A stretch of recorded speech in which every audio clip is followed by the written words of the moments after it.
Welcome everyone. Thanks for joining us today. I'm Emily Timpey and I'll be facilitating today's webinar.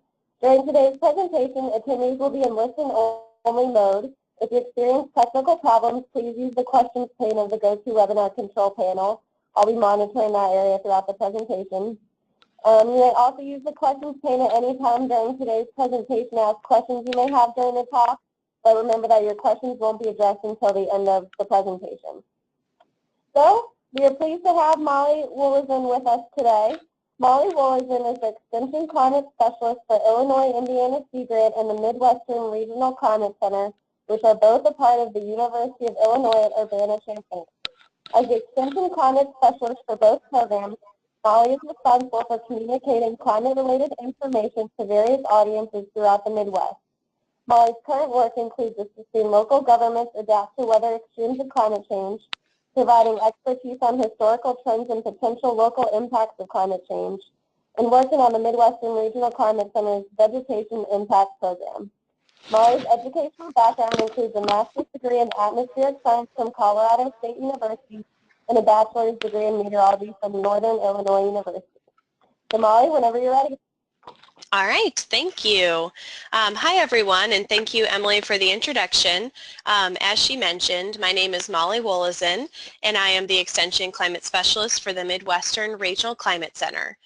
For those that don't know, the Midwestern Regional Climate Center, or MRCC, is one of 6 regional climate centers in the United States, and we're funded by NOAA's National Centers for Environmental Information, or NCEI.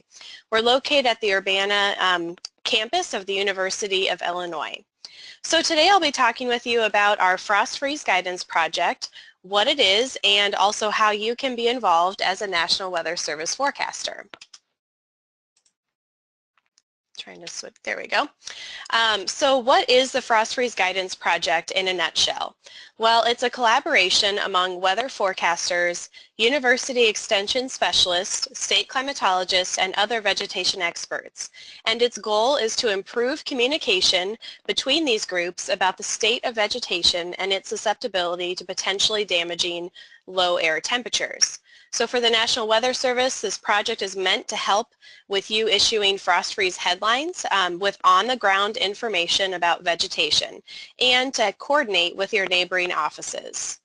The MRCC developed this project about 5 years ago, and we still maintain it today, and it's part of our Vegetation Impact Program, or VIP. And I'll give you a brief overview of VIP at the very end of this presentation. So before I get into the details, I wanted to just briefly provide a quick overview on the motivation for this project and how it began. So as I'm sure all of you know, in the spring and fall seasons, local vegetation can be very susceptible to freezing temperatures depending on the conditions each year. So in the springtime, if there's delayed planting or slower growth throughout the summer, that can mean that plants in the fall are susceptible to freezing temperatures as we have those first fall freezes. In the spring, early growth, like this year, could mean potential damage during spring freeze events. So an example of this happened in 2007 when unseasonably warm weather in March prompted the early growth of many agriculture and horticulture crops. However, in April, Arctic air returned to the eastern United States, and the freezing temperatures resulted in just over $2 billion in damages to crops in many areas in the eastern U.S. So after this devastating freeze in 2007, the National Weather Service did an analysis of their services and communication during the event. And overall, it was determined that services and communication were good. However, there were some recommendations that were made for the future. The first recommendation is that the Weather Service should base their freeze warnings and headlines on the potential impacts to agriculture, horticulture, and other vegetation like home gardens, rather than calendar dates. So base it off of whether or not the vegetation is susceptible, rather than just a strict climatological median date. Secondly, another recommendation was made that the Weather Service should develop and utilize the ties with university extension and state climatologists to improve their freeze warnings and headlines. So these partners can help determine when freezing temperatures might be a threat to vegetation, and they can also provide post-event impact information to help with regional reports and even documentation across the country. So over the last few years, the MRCC has really made an effort to strengthen our relationship with the National Weather Service offices in our 9-state region. And we cover the 9 states that are shown on the logo, which are on each of the slides here. So part of that relationship is hearing about the needs from the different offices in terms of climate services. And about 5 years ago, there were a couple of offices in our region that separately mentioned their need for assistance in FrostFreeze headlines, so improving coordination and when they are issued. So some of the needs that were identified were, first, a need for more environmental monitoring tools. Secondly, a need for better communication and coordination with neighboring offices when it comes to issuing FrostFreeze headlines. And finally, increased communication with vegetation experts in their area. So for instance, with extension specialists. So as you can see, these needs closely align with the analysis findings after the 2007 freeze event. So where does the MRCC come in with all of this?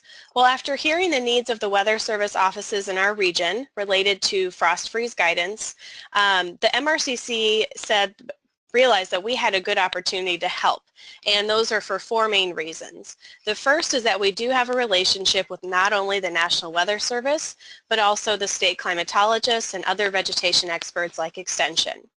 Secondly, we already monitor and assess regional climate conditions and their impacts. Third, we are tasked by NOAA to provide high-quality operational climate data, tools, and resources for the region and for our stakeholders in particular, and National Weather Service is one of those. And finally, we are a neutral party between the partners that the National Service wanted to increase communication with.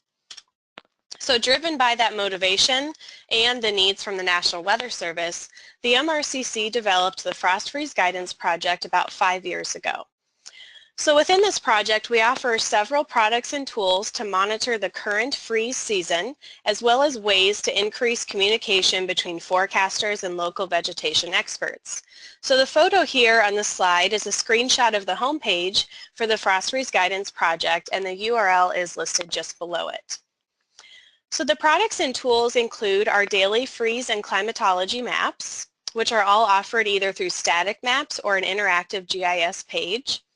We also have an email listserv, and finally, an important part of the project is reporting, and in particular, the vegetation guidance reporting, which is done by all of the members like the National Weather Service participants and Extension. So now I'm just going to briefly step through a little bit more detail on each of these. We offer a wide variety of daily freeze maps on the VIP website. I'm only able to show you just a couple here today, so I do encourage you to actually go to the website and check out all of the maps that we offer. The URL for the freeze maps is on the bottom of this slide. So we offer maps showing the current season freeze information. So for instance, this map is showing the number of days that are at or below 28 degrees over the last 2 weeks. Or we also have the number of days since the most recent freeze. In this case, it's 32 degrees. But we do offer all of these maps for both the 28 and 32 degree thresholds.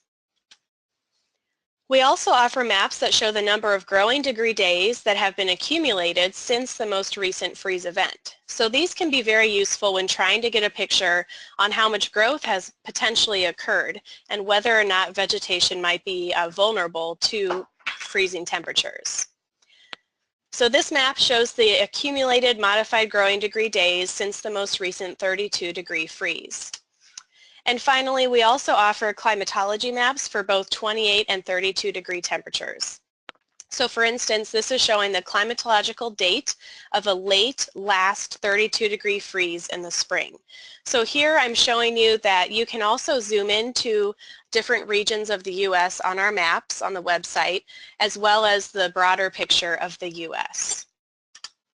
So any of these maps that I've shown you just on the previous few slides, you can get through an interactive GIS format as well. So it makes it a little bit easier to customize and also zoom into your location. you can actually export images from the GIS page. So it is nice that you can still get that static image while customizing it to your own needs. Another GIS tool that we have available is one that's based on hourly data. So it shows the number of consecutive hours at or below 32 degrees over the last 24 hours, 7 days, or 30 days. So another nice thing about this is that you can actually click on each station and you can pull up a chart to show the hourly data graph for that specific time period that you selected. And once again, like the other GIS tool, you can also export these as images as well.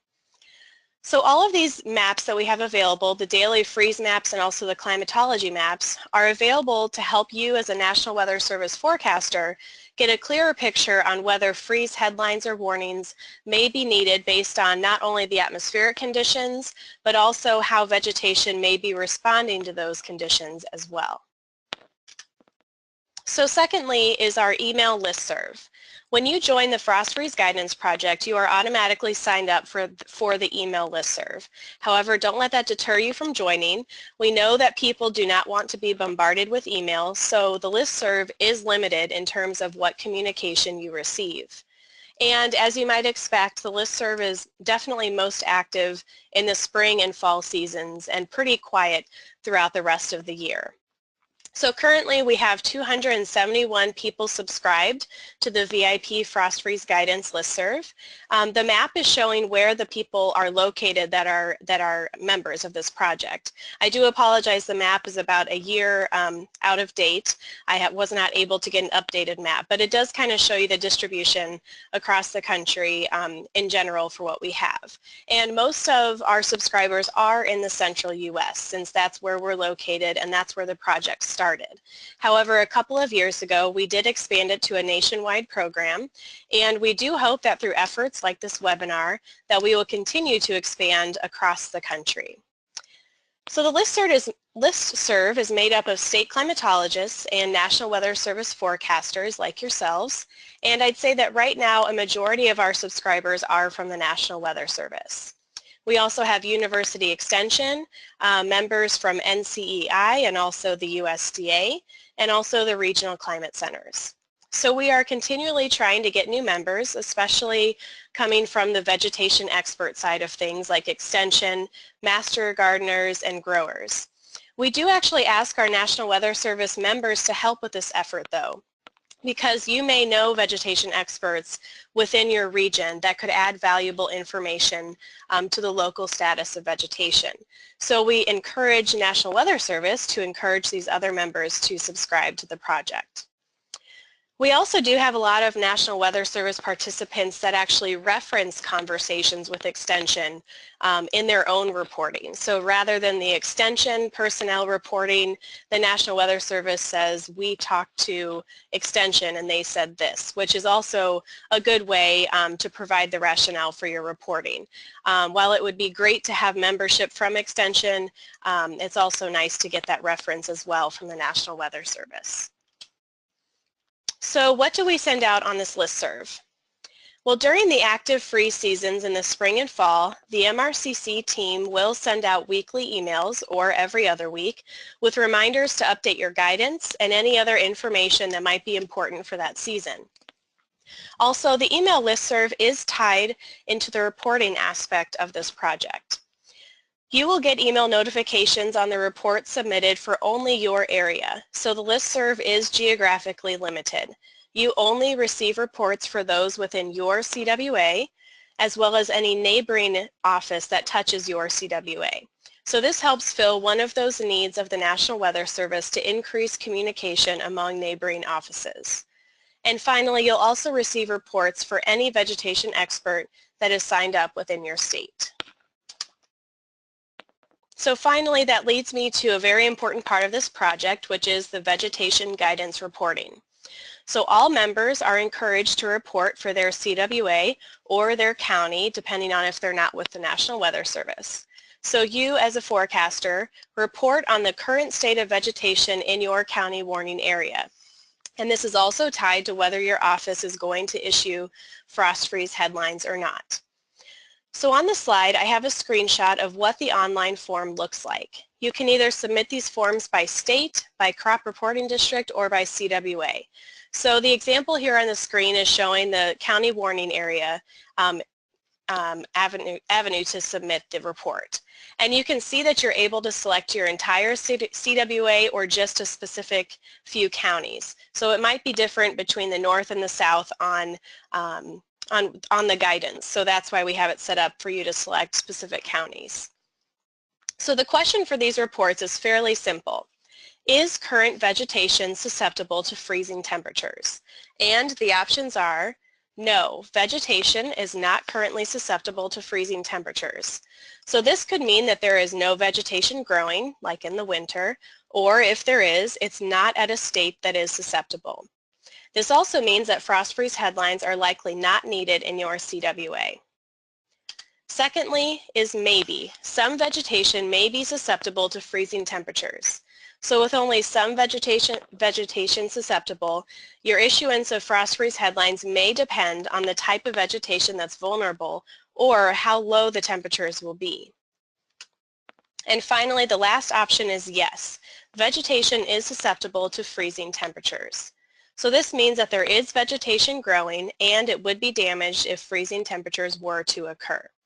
So this means that frost freeze headlines are needed for this area. There is an area to enter the rationale for your guidance as well, which is really nice to give justification for why you are selecting either yes, no, or maybe. So one quick note that I wanted to mention is that sometimes people can be confused by exactly what is meant by yes, no, or maybe.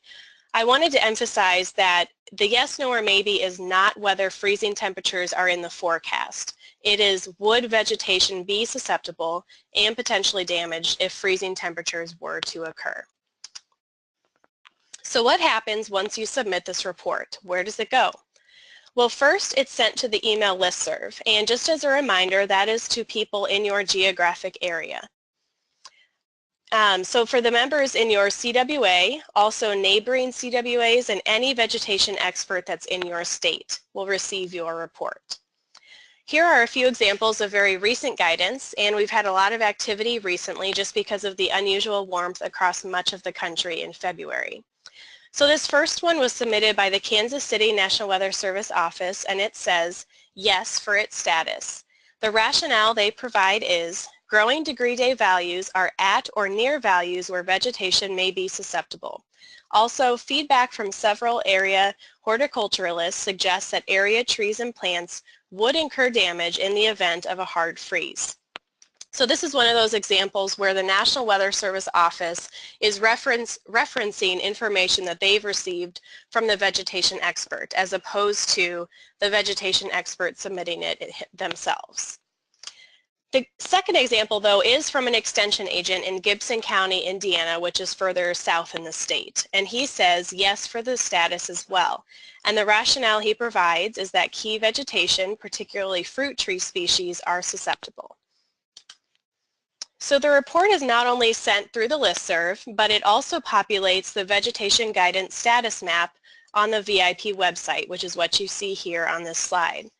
It's useful to get a visual guidance of what is being submitted across the country. And it also can give you a pretty quick picture on what neighboring CWAs and counties are giving for their guidance. So the areas in gray currently have no for their guidance, meaning either there is no growth or if there is, it is not susceptible, and therefore no headlines will be issued. The areas in blue are maybe, and green is yes. Vegetation is susceptible and frost freeze headlines will be issued. The areas in brown are areas where we do not have any current reports. We may not have members in these areas, or they just have not reported yet for this season because these are cleared out every 90 days. This map is also available in a GIS format. And I find this particularly helpful instead of the static map because you can actually click on the counties and automatically pull up the last 2 guidance reports for that county that were submitted. And you can click on the full input history to get all reports for that county. So before I move away from the vegetation guidance reporting, I just quickly wanted to mention that we do have a lot of active central U.S. National Weather Service offices. And they have said that this project and reporting has really helped them make more informed decisions on when to issue frost freeze headlines, moving away from the standard calendar dates.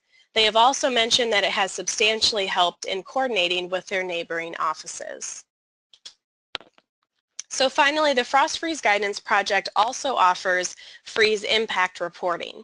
So if you do have a freeze in your area that causes damage to vegetation, you will report it here. And once again, you report by county for your CWA or for the state. And you put in the date of the freeze, date the impact was noted, and a description of the impact. There's also an option to put in the value of loss, but it's not required. This information, similar to the guidance reports, is sent out to the Listserv for your geographic area and also on the interactive GIS map that I just showed on the previous slide. So before wrapping up, I wanted to briefly touch on the other products that are offered through the Vegetation Impact Program. So the goal of VIP is to monitor for extreme climatological impacts on vegetation. The photo here is a screenshot of the VIP homepage, and the URL to the VIP page is on the slide as well.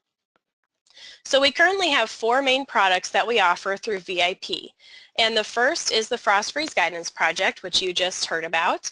And we also offer other products for chilling hours, the Keach-Byram Drought Index, and stress degree days. So here is a quick look at the chilling hours maps, which we have for both the accumulated chilling hours and departures. So many plants become dormant during the cool season. If the cool season is not cold enough for a long enough period, many fruit-producing plants have a difficult time knowing when to overcome dormancy. So these maps can give a picture of how many chilling hours were accumulated over the cold season and also how that is compared to normal. And many vegetation experts, especially extension that work in horticulture, use these maps to monitor the plants like fruit and when they may be coming out of dormancy.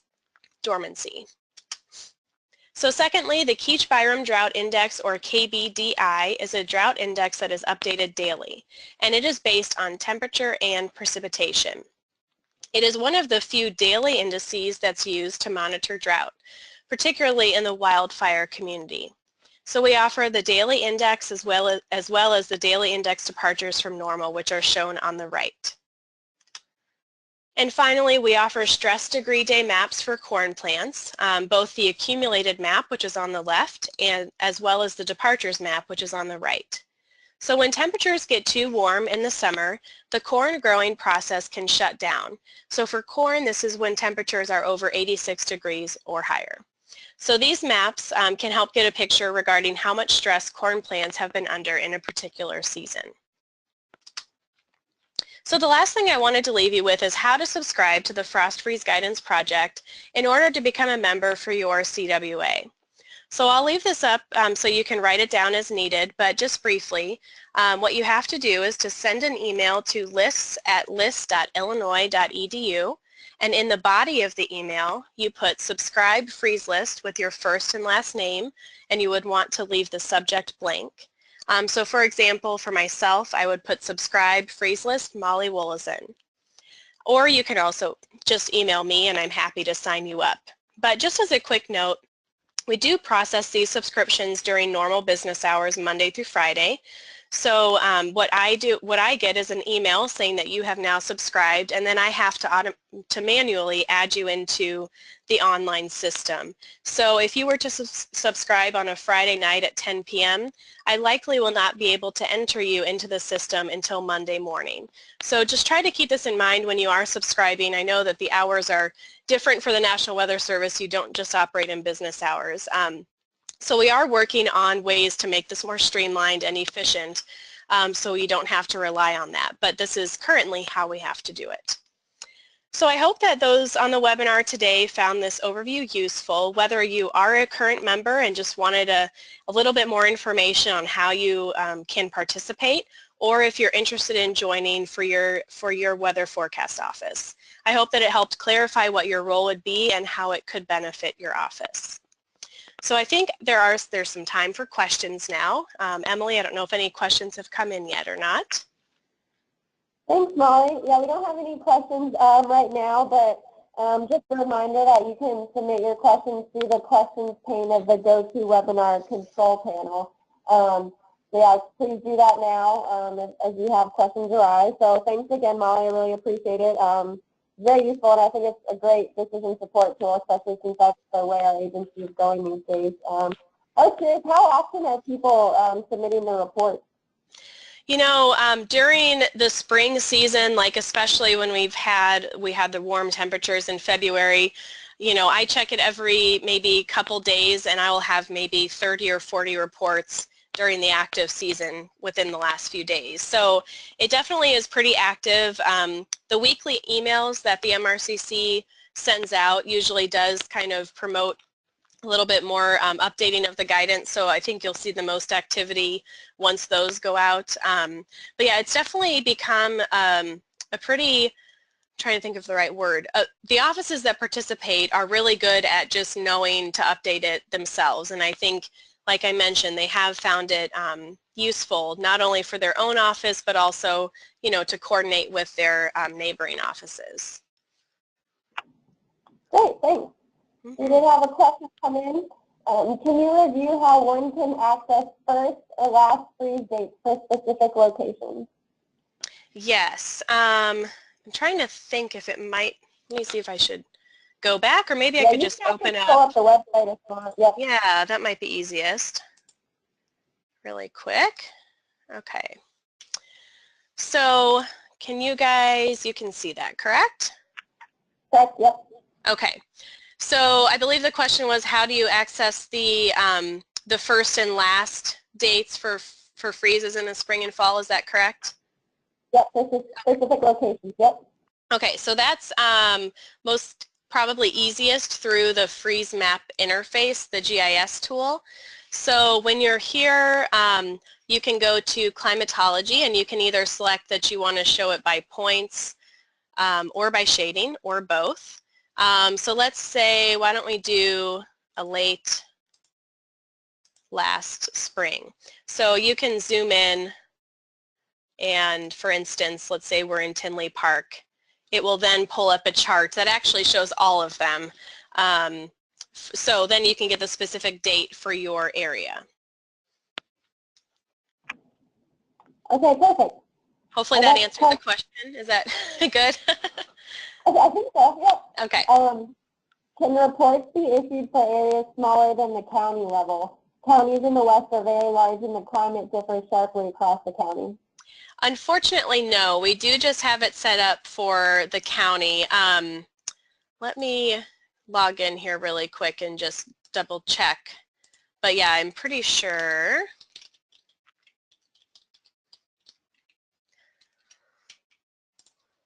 Let's see, what state would I want to look for then? You said in the west, maybe Montana or something? Yeah, it didn't specify that in the west. Okay.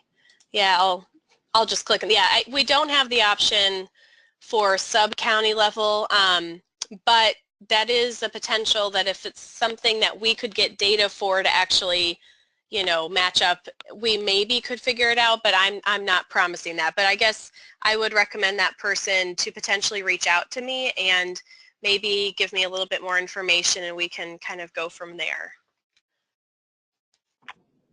Okay, and the next question. Here in West Texas, cotton is king. Would you guys consider adding a stress degree days map geared toward cotton? Thank you. Okay, sorry, I was having a hard time understanding that. Let me see if I can I see the question somewhere, or does that just come to you? You might be able to see it if you have a questions pane on the side. It should be so, just to clarify, the question was for West Texas, and could you just repeat it again? Yeah. Here in West Texas, cotton is king. Would you guys consider adding a stress degree days map geared towards cotton? Yeah, yes, I think we are looking to expand, you know, what we could potentially offer for that. I think, you know, being in the Midwest, we have it focused more on the corn, since that's kind of where we are.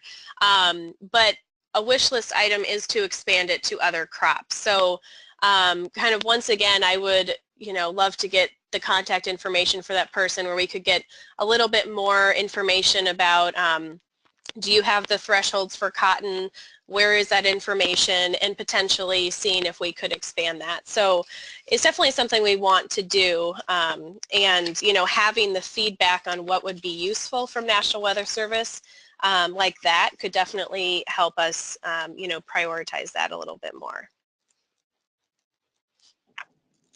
Okay, great. It looks like that's all the questions that we have right now. If anyone has any last-minute questions, please type them in. Otherwise, you can contact Molly or you can contact me, and I can forward your questions or concerns over to Molly, and I see she just put her email address back up. So unless any questions come in the next couple of seconds, we will finish our webinar. So I do want to thank Molly again. We really appreciate you giving this presentation today. Thank you for everyone for attending and participating. Give us a few days and we'll have the materials from today's seminar, including a recording, posted online. So thanks again, and this concludes our webinar. Thank you.